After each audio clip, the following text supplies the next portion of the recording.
because we do not have time to waste. We cannot build and we cannot raise money for 3 years and then build another 2 years and have all of these people displaced. God gave me a vision, and he said we can do it in 21 days. I'm asking 2,100 people to give $2,100 in the next 21 days. And what we're calling it is out of the harbor. You see, a ship is safe in the harbor, but that's not what it was designed for.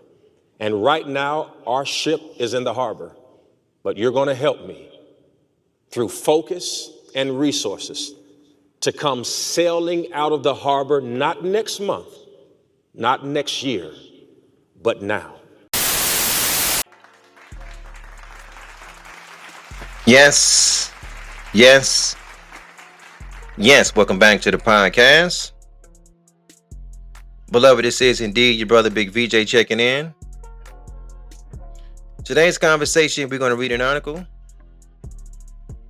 We are going to read an article, and the headline reads, Megachurch Pastor Porkchop Keion Henderson says God told him to give all of his followers a combined $4.4 million in the next 3 weeks so they can all take care of their bills and their responsibilities and their luxuries and their etc. Right? So we're going to take a look.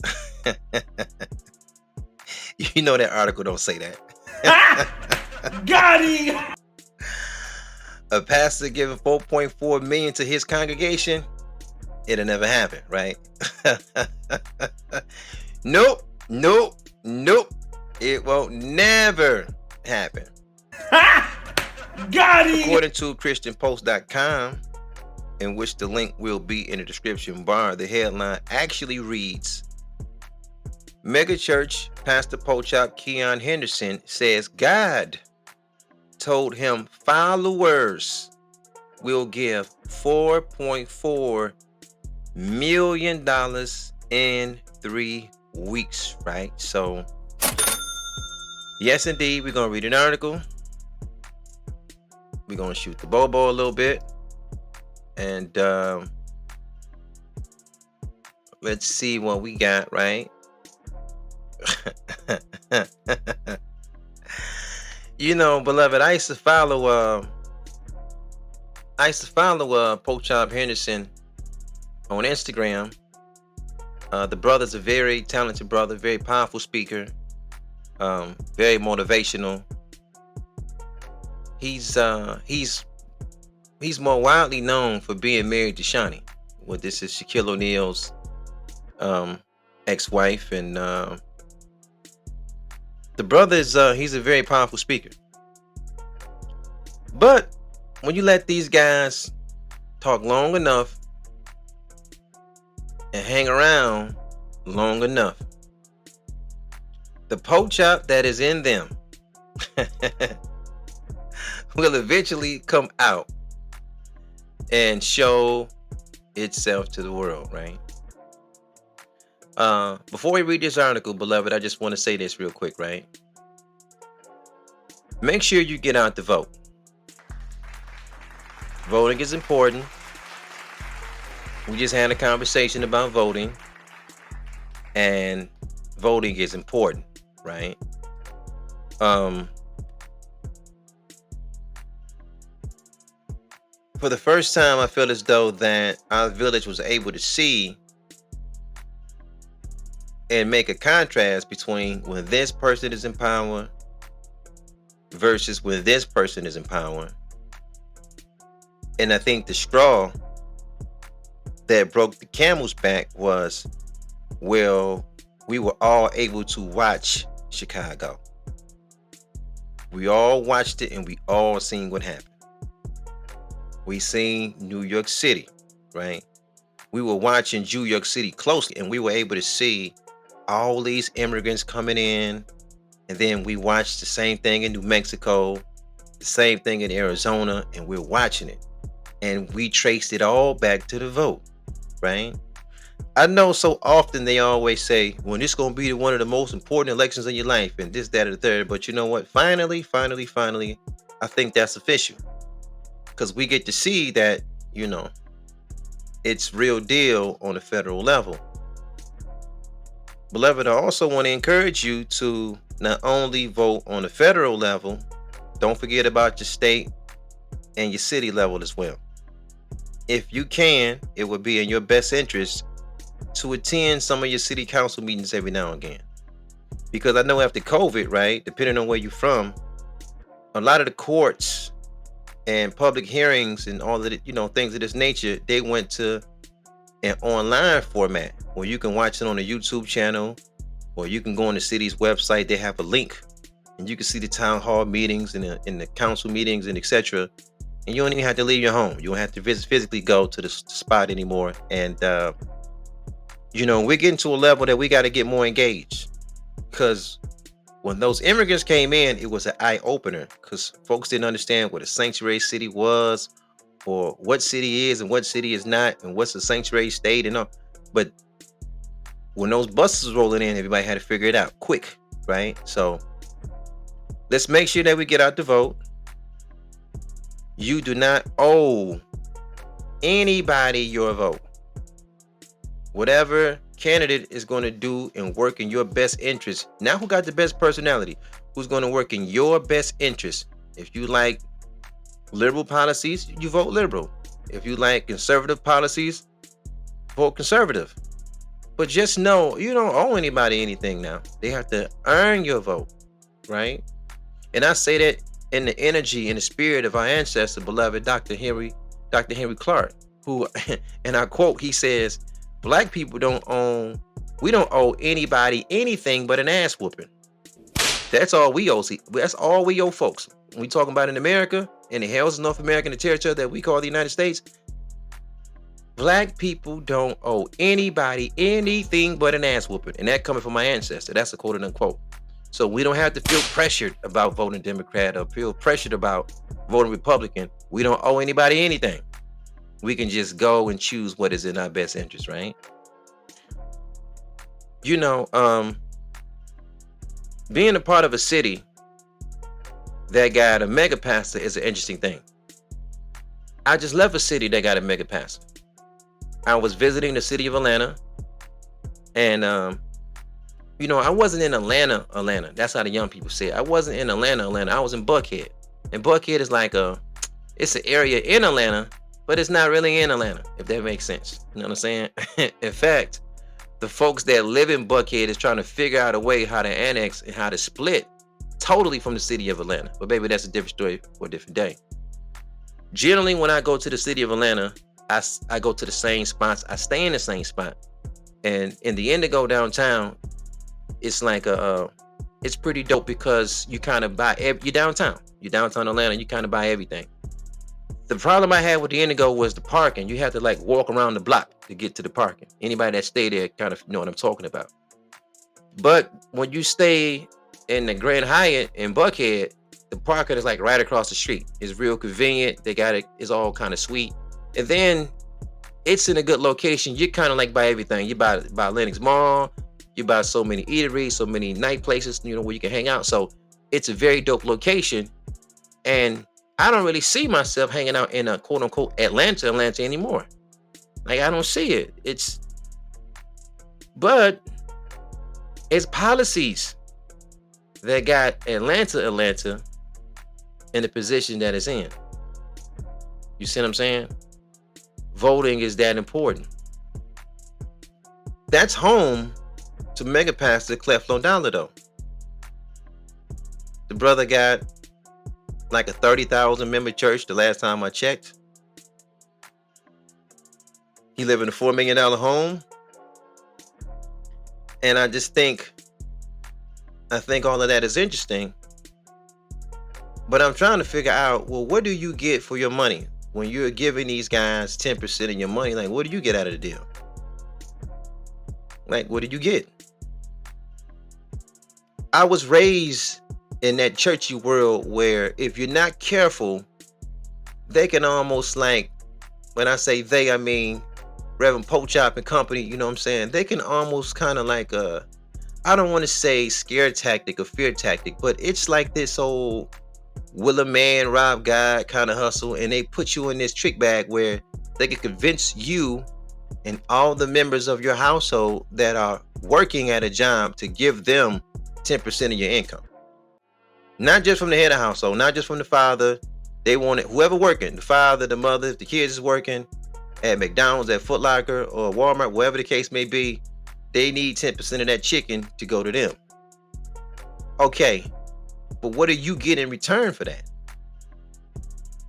Because, as long as we've been going to these religious houses, Porkchop never clearly defined what is the mission of this building. What is the mission of this organization? What is the mission of this ministry? And oftentimes, when you start seeing churches with 10,000 members, 20,000, 30,000 members, right? They get into this kind of language where it be, oh, this is the global ministry. And I'm like, well, it's cool to go global, but where's the city ministry at? We haven't fixed. I'm walking around Atlanta. You got a 30,000 ministry, dog. I ain't seen nothing fixed in Atlanta. How you going global? We got to get the home. Let's get the base fixed first. The base ain't even fixed first. There are fancy pastors in Philadelphia. Everybody respect this guy. But I've been to Philadelphia. I'm like, dog, got a global ministry. Have you been to the city of Philadelphia where the home base is at? The home base ain't even fixed yet. But I guess they learned that style of leadership from the cracker. How many of you guys been to DC? The part where the White House at is nice.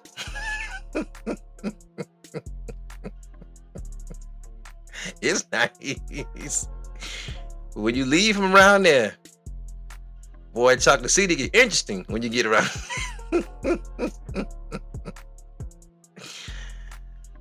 But beloved, maybe that's a different story for a different day. Are our people learning their leadership tactic from Massa? What are they doing? Let's take a look at the article, right? Let's take a look and see. Right? Shout out to our brothers and sisters in Atlanta. Atlanta has been popping since 1908. And we want to see Atlanta, right, get back to where it used to be. Because right now, it's just not there, right? After Hurricane Barry caused $20 million in damage to 3 of his church's 4 campuses, Pastor Porkchop Keion Henderson, founder and CEO of the Lighthouse Church of Ministries in Houston, Texas, says God came down and told him he damaged the churches so he could rebuild facilities twice as big, and that his followers would give him approximately $4.4 million in 3 weeks to do it. All right, let's stop. Let's just let's talk about that a little bit, right? At this point, Reverend Porkchop Henderson, all he's missing is the 4-piece red suit, right? 4-piece red suit. That's when they got the blazer with the pants, with the vest, with the suspenders on, you know what I'm saying? With the Jerry curl, snakeskin shoes, with the Cadillac out in the back. Because these are the Porkchops I grew up on. We used to call him Porkchop in the band, because he don't get on when you watch them, they get on that stage and they got the whole band is in the back, the organ players in the back. He got the drummer in the back. Every now and then, if he get fancy, he got somebody on the bass guitar. He might have a choir in the back. That's the band. He's in the front with the Dookie Brown suit on, or the burnt orange suit, right? This is the first time we seen these colorful suits. Or he got the royal blue. If he's real fancy, he got the royal blue on. He coming out with the 4-piece, and he finna give you motivation and give you inspiration, and he's going to give you a message of coping. Because this is what generally what Pastor Porkchop do. He's not going to read you a whole chapter of anything. He's not going to read you 2 chapters of anything. It's not going to happen.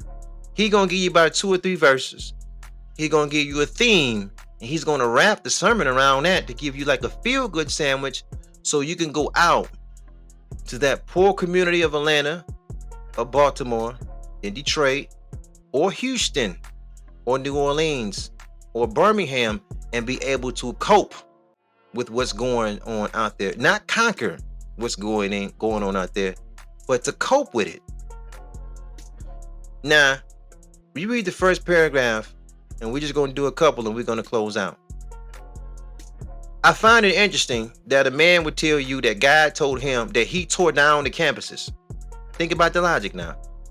His God tore down the churches and campuses so he could rebuild those facilities twice as big, and God told him that his followers would give him approximately 4.4 million in 3 weeks, right? All right, now let's just stop and let's do the math, because we're not questioning our brother. We're having a conversation. We're adults. We can do these kind of things, right? All right. You know, Texas, beloved, got some heavy hitters in ministry, right? You know, Kenneth Copeland, his ministries is in Fort Worth, Texas, right? Kenneth Copeland, technically, he's the wealthiest pastor in America. The wealthiest. We just talking about the state of Texas, right?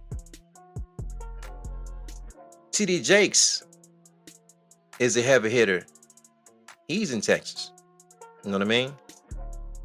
He got one of those global organization churches, right? You know, the Potter's House is global, and they service 30,000 members. They're located in Dallas, Texas, and yeah, that's our brother T.D. Jakes. You know what I mean? Heavy hitter in the state of Texas. You got Joel Osteen. He's also, like Pastor Porkchop Henderson, Porkchop Osteen is in Houston as well, right? He got the Lakewood. He owns about a couple of homes with a combined worth of like maybe almost $13 million. He got a $2.9 million mansion in Houston. We're talking about Porkchop Joel Osteen. He got a $2.9 million mansion in Houston, and then he got another $10.5 million home somewhere else. And then he's grinding. He just made an announcement, I want to say at the top of this year, right? Where he had a $100 million loan for that church facility, and he paid it off. So just walk with me on this. He had a $100 million loan for a church building, and it's paid off. That means he has no debt on the church, right? Everything he pulling in is profit. Keep in mind that Pastor Osteen now, he got a personal net worth of over $50 million, but his church take in $43 million a year in collections, right? $43 million annually in collections, right? All right, so this is how I'm looking at the deal. Pastor Keion, you are in the great state of Texas. It's some heavy hitters that are shepherds in Texas. If you need $4.4 million, beloved, how come we don't see these Porkchops reach to their brothers that are also in ministry and get the money from them? If the hurricane tore down your campuses, your brothers in the Lord, right? I'm doing the air quotes over here. But your brother in the Lord, you got some heavy hitters. Because see, what they do is, when it's time to play the Christian game, they make it look like black folks and white folks, they all the same. We just one in the Lord. We just the black Christian and the white Christian, we're brothers, we're together. All right, since you're all together, why don't you give the followers a beautiful thing to see, and let us watch the shepherds hang out together and look out for each other. Let's just support for once, because we don't see this in our lifetime. But for once in our lifetime, let's just see the shepherds work together because the Lord spoke to them and say, listen, man, the Lord told me, Pastor Keion, this is from Kenneth Copeland. The Lord told me to give you $2 million because you had something going on with your campuses. And then Joel Osteen, he come back, he give you two more million. And then TD Jakes, he come back and put 2 on top of that when you wanted the 4, but you end up walking with the 6 because you in the state with some heavy hitters. How come you going to the members to get the bread? You can't. That's interesting to me. With V, you can't question the Lord. This is how the Lord told him. I'm not questioning. I'm just talking, beloved. This is the barbershop. We on the stoop. We on the porch. And what I'm saying, beloved, I'll be saying the same thing if we sitting across from each other on the pool table, or we sitting on the corner on the milk crate, or we sitting back in the lawn chair. This is how we'll be having a count. Bro, dog down in Texas said the members, God told him the members gonna give him $4.4 million. But he got brothers in the Lord. Cause when it's benefits you, they play this white Christian game and these your brothers and all that. Okay, well, you need them. This is the time of need. Where your white brothers at? Because, beloved, you're in the same state where Kenneth Copeland is the richest pastor in the whole planet. He can't go in the sock drawer and give you, because we're not going to do nothing foul and ask you, hey, man, tell your wife to get that money from her baby daddy. We ain't going to ask you nothing like that, because that's too black to do that. Educate yourself. Now, when I say educate yourself, it ain't about going to school, getting a degree. Because I learned about business not from college. I learned about business from a book called The Dummy's Guide to Starting Your Own Business. Mm-hmm. And the first thing I did was incorporate my family. First thing I did is take the cell phones out the personal name and put them in the business name so we can get some of that money back. And then you learned along the way. So just like whatever you want to do, educate yourself. And now, let me tell you something. If I was 14, 15 now, I'd be a genius. Because you know why? Because information is so available. It's so definitely available. How to be a DJ. Like the crazy thing, I had to have one of my homies teach it. Now you can go online. Oh, and yeah. The best DJs have tutorials. That's what I'm saying. Right. So now you can go to Google and be, how do I want to? So my advice is whatever you want to be, educate yourself on how you can do it, and then just, go you literally for it. have Daddy, he running around talking about he got 600 businesses. He got 600 businesses. If he can help Papa John get out of a racial deal, surely he can help you. He can go in the sock drawer and give you that. No, you're going to get it from the followers.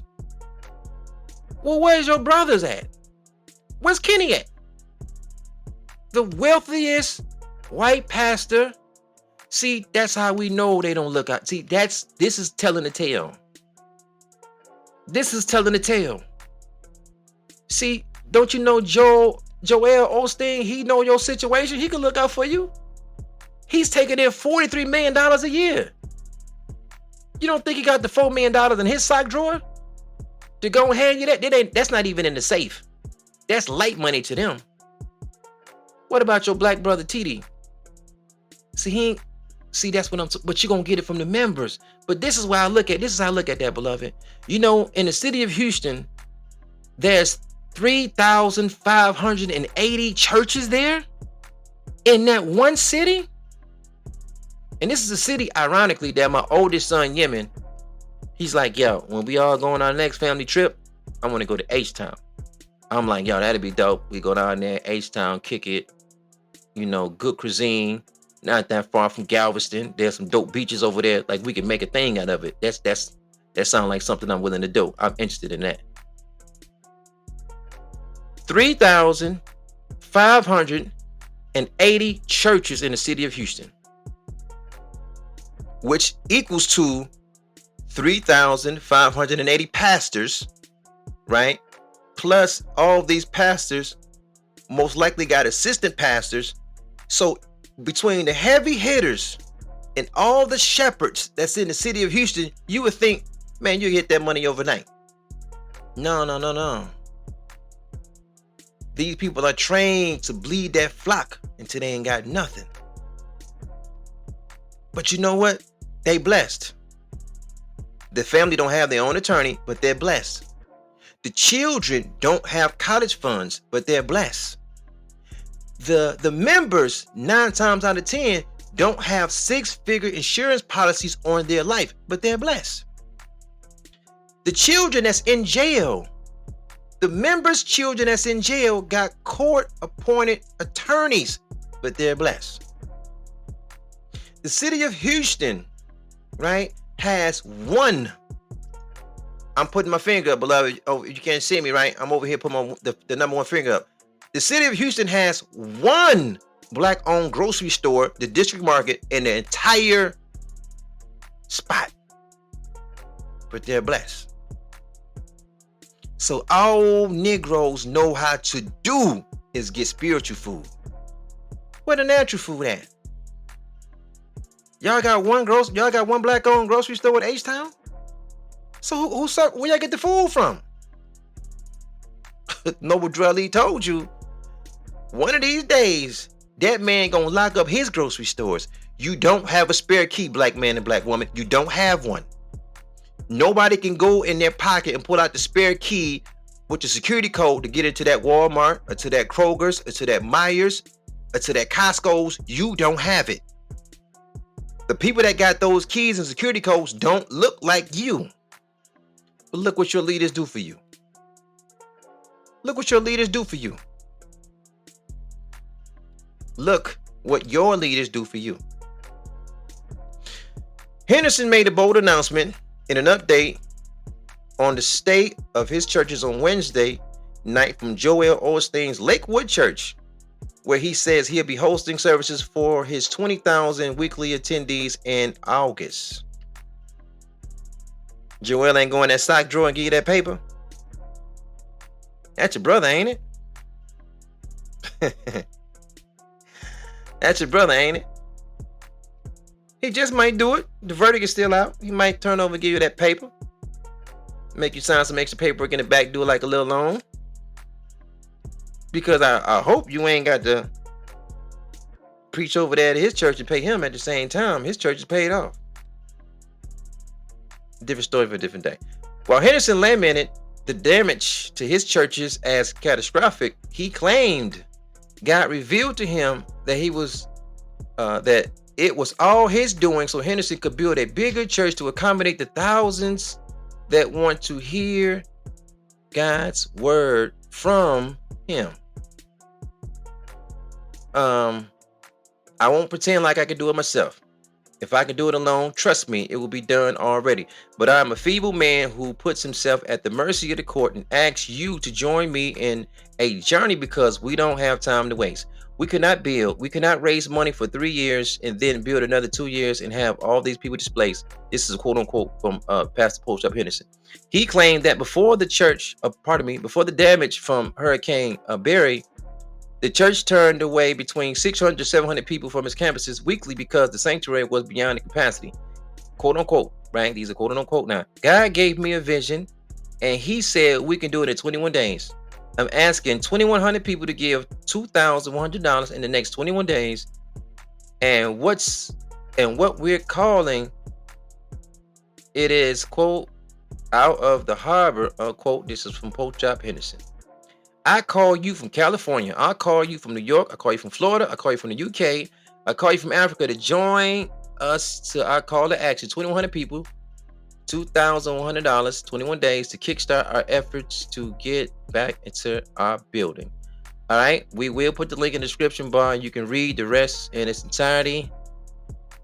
Our brothers calling from all around the world, California, New York, Florida, UK, and to Africa.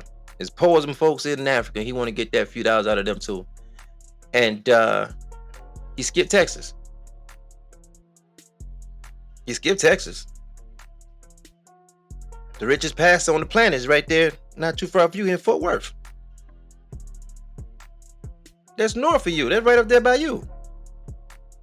He ain't got the bread for you, your brother. They play that brother game.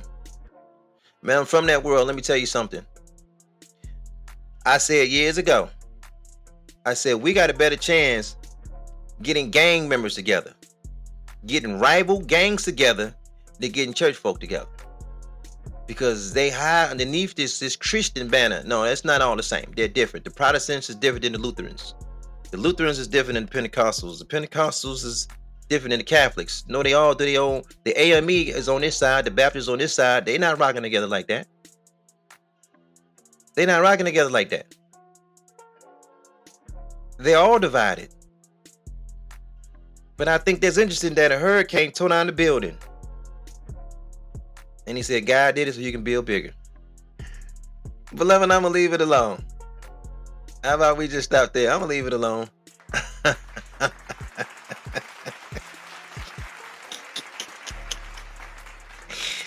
Hey, man, look, how long we been talking about how these folk can hear from God? These folk can hear, they talk to God. They tight. What do you get out of the deal? You sign up for $2,100. I'm going to leave you with this. Because I ain't finna this. No, I'm going to leave it alone. You sign up, you're going to get this man $2,100. What you get out the deal? Besides good words. What do you get? He's a pretty good speaker. I heard him. I used to follow the guy on Instagram. I said it earlier. Like, he's a pretty good speaker. Very motivational. You know. What you get out the $2,100? You start slinging money around. My big mama always said money is business. You know what I'm saying? That's word of my big mama. She said money is business. What do you get out of $2,100? What do you get? You can donate money to the building fund for 10 years. Leave that church and go to another church. They don't give you none of that money back. It's gone. You can donate the $2,100 to this church. 18 months from now, follow with the pastor. He put you out. That money you gave him is gone. What did you get out the deal? I can halfway understand. I would halfway get it if he came out and said, listen, those campuses got torn down, but dig, the next ones we build back up, we're going to put a computer room so the kids can learn this and that and third. We're going to build this kind of thing because there's so many immigrants coming into the country. We're going to have to start teaching our members how to be bilingual. We're going to teach Spanish nonstop.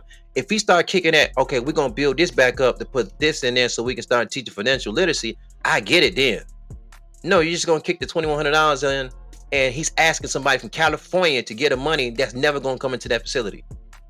New York, that's never going to come to that facility. For Florida, that's never going to come to that facility. From UK, that's never going to come to that facility. What do they get out of the deal? They get to invest in your vision. Who's going to invest in their vision? That's why I read the opening like that. Like, do you think you're going to ever read a headline where it says a pastor is going to give $4 million to the people in this church? You'll never see that one. But look at the builders that we give these people to build. All they goal is to build a bigger church anyway. They start off with 100 members seater, and they go to that to 500, and 500 to 1,000, 1,000 seater to 2,500. They just keep going up. They just building buildings all over the place. But you in the city that got one black-owned grocery store. So you mean to tell me God called 3,500 people in Houston to preach, to hold a microphone? But he called one person to put the grocery store up there? Does that make sense to anybody? Does that make sense to anybody? Wow, man, what are we doing? I get it. He gonna take you to heaven. He gonna take you to a place he never been to himself. He can't spend his summer in heaven. They sell you heaven. They don't go to that heaven. They sell it to you. They don't go there. They live their whole life to go to this place called heaven. They never seen it. They never been there. And they never even got a glimpse. They can't go up there and just stay up there for the weekend, for the week, for the nothing. It never happens. Everything is on earth, but 90% of the stuff they're selling you is in the sky. You can't find a better hustle than that, bro. You can't find it. We'll leave it there. We'll leave it there. I heard one pastor pick it on another pastor. There's a guy back from my generation. His name was Carlton Pearson. Carlton Pearson, he was famous. He used to sing a lot of these old spirituals, these old Negro spirituals. And then he was like a preacher. You know what I'm saying? And then towards the end of his life, he backslid. He started saying, God love everybody. God love the gays, and this and that. And God love everybody. He got real sickly before he died. And then he died. And then the pastor came out saying, you see, how sick he got. See, the Lord was judging him. And that's why I doubt like that. I was like, wow. I was like, man, a dude that spent his time, talent, and energy building up a because I call that whole world is like a you have your real immediate family, with your mom and dad, because this is what the universe give you. The universe give you mom and dad, auntie and uncle, brother and sister. They give you family. And then you have like a Muslim family. You have like a church family. You have like a synagogue family, right? And in that, we look at that like it's a simulation. It's not really real. The reason why the black church is so successful, right, is because many of the parishioners, they're single parents, they're single mothers. And these single mothers ain't gonna find no husband. Many of them ain't gonna never find no husband. So they kind of live vicariously through First Lady Collard Green because she got a husband, and that pastor is like a symbolic husband to all of them. So it's like the black man is really not in the church house. The women and kids is there, but he's not there. And they kind of look up to him like he's like their symbolic husband almost. Like where he kind of says go, and he kind of like, it's an interesting dynamic. So this is where their members come from. If you put the man and woman back together, the church membership is going to fall dramatically because black men don't go and hang out with Pastor Porkchop like that because he's just a man. Like, I take myself as an example. I got my own family. What do I look like with a pastor? I'm walking around, I'm talking to a grown man. Hey, Bishop such and such, Pastor such. Like, what do I look like doing that? Like, bro, he's a man like me. I'm respect him. I mean, he's a pastor, but I'm not like finna get dog 10% of my earning and I'm looking up to him for advice and I'm like, nah, bro, I don't look at the man like that. I got my own family. He's the leader of his family. I'm the leader of my family. He don't got no say-so of my family. I ain't got none over his. He's just a man. I don't look at it that way. Different story for a different day. Carlton Pearson, though, right? He died in an interesting way. He was sickly, then he left up out of here. Porkchops jumped on him. God was judging him. Don't you know there's pastors every day that die of cancer, strokes, heart attacks, hypertension? All of us going to lead this world in an interesting way. But that's how they do. But listen, he gave time, talent, and energy for all of those years. Because some of these guys be something called evangelists, and they go from church to church to church, and they raising money and doing all of that. But when he said that God love everybody and they pushed him out of the way, they didn't give him none of the money back. They didn't give him, oh man, you take this money back that you helped raise, man, you a backslider. No, they kicked the money. They just push you out the way. Because if you kind of go outside of the lines, it's a problem all of a sudden. But the money you raise for them, it's gone. So what do you get out of the deal? I get to pay to hang around with you so you can look at me and tell me you're going to be blessed one day. It's going to be pressed down, shaking together, running. I know what they tell you when you go up in there. I know what they tell you. I'm from that world. But I never would have thought in this day and time, they still hit Negroes in the head for like big change. I'm like, oh man, I didn't know they do that, the plane thing anymore. They still ask for millions of dollars. I didn't think they do that no more. I'm so far removed from that world. I didn't think they do that no more. They still do that. I say, oh man, Porkchop in the band still at it. He's still at it. They still at it. And while they still at it, in a city with 3,500 plus churches, bro, God gonna tell you to tell your followers to give $4 million so you can build that extra one. Well, our village is in bad shape. Our village, beloved, is in bad shape. Peace and black power to you, family.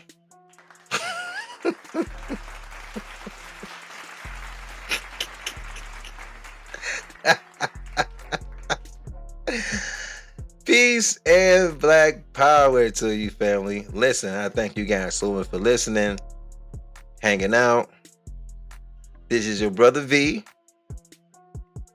Keep your money in your pocket. Get you a college fund for your grandbabies, for your children. Get you a 6-figure life insurance policy, man, so you can leave your family straight when you get up out of here. Listen, these guys talking about they can hear from God. They always hear from God until it's time to eat right at the dinner table. Because the average black pastor is over 230 pounds. How come God talk to you all day, every day, but when it's time to eat, he don't tell you to push that plate back? How come he ain't told you to push that plate? How come you praying over these chitlins, brother? How come you praying over that pork? Man, that ain't gonna help that pork. It ain't gonna do nothing to the pork, man. Porkchop, put the pork down. Put the yams down. No, keep the yams. Just lay off all the sugar on them yams. After they do load them down with sugar, you know what I'm saying? All that vinegar and salt on them collard greens. Then you wash it down with a big old block of starch. You go get that cornbread. And how come God don't talk to you about your diet? He always tell you, always, you know, they tell it, the Porkchop always say God telling them to tell you. No, just tell us what God told you about what you supposed to do and just leave it at. I want to hear the sermon where God just told you what to do and you start about obeying what he doing. Because God need to tell you, you need a gym program. You need to go to the gym.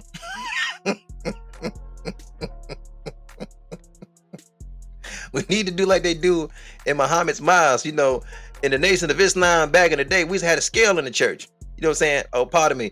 We used to have a scale in Muhammad's temple. You know what I'm saying? The brothers looking too thick. Hey, man, get on that scale. Let's see what you're working with. You know what I'm saying? Hey, man, you eat too much. You eat too much. Boy, if we put a scale in the black church, please don't put that first lady on that scale now. Please don't. Please don't put that first lady on that scale. Don't let everybody see first lady wearing 250, 260, 270, and you talking about what God told you to tell us. When the guy gonna tell y'all to eat right? Work out. Get your sugar together. Get your cholesterol together. You know what I'm saying?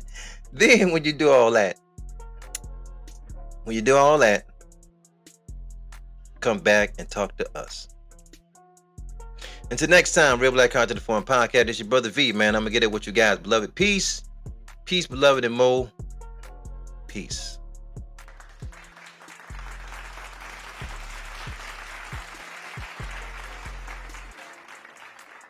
Tired of the devil killing, if you're tired of the devil destroying your life, you must order the personal package, and you got to order it right now. Woo!